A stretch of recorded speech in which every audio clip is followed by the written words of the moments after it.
Rectangular பிளேட்டில் out side mill பண்ண போகிறோம். ப்ரோக்ராம் வந்து சிம்பிளாக தான் இருக்கும். நெக்ஸ்ட் வீடியோவில் நான் நல்லா கிளியராக எக்ஸ்பிளைன் பண்ணுறேன். இப்போ இதுக்கு யூஸ் பண்ணுறது 18 கட்டர் போட்டுருக்குறோம். எப்படின்னு பார்க்கலாம். G0, G91, G28, Z0 இது டூல் ரெஃபரன்ஸ் ஆகுது.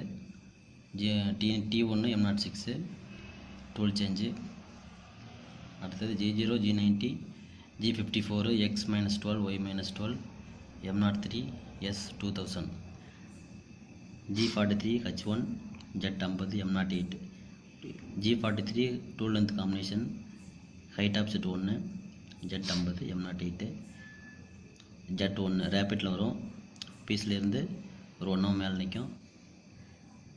G01 Z0 F100 M98 P2 L10 M98ங்கிறது சப்ரோகிராம் கால்.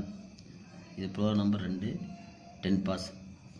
இப்போ சப்ரோகிராம் பார்த்திங்கன்னா சப்ரோகிராமு G01 G91 Z-1 F200 G91ங்கிறது increment value, G01 G90 absolute value, G41 cutter combination left X0 Y0 D1 F800. இப்போ இந்த பொசிஷனுக்கு tool வந்து இந்த X0 Y0 இங்கே வந்துடும். அடுத்த லைனு Y50 வந்து இங்கேருந்து Y50 போயிடுச்சு. X100 இங்கேருந்து X100 இங்கே போயிடுச்சு. அடுத்தது Y0 இங்கேருந்து Y0 இங்கே வந்துடுச்சு. அடுத்தது X0 இங்கேருந்து டூல் இங்கே வந்துடுச்சு. G1 G40 இது cutter combination cancel.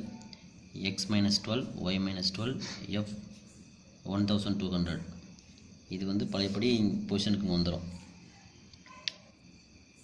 M99 சப்ரோகிராம் end L10 கொடுத்துருக்கனால 10 pass போகும். அடுத்தது G0 G90 Z100 M09 coolant off M05 spindle off G0 G91 G28 Z0 tool home position போகுது. G0 G91 G28 Y0 Y reference போகுது. Program சிம்பிளாக தான் இருக்கும்.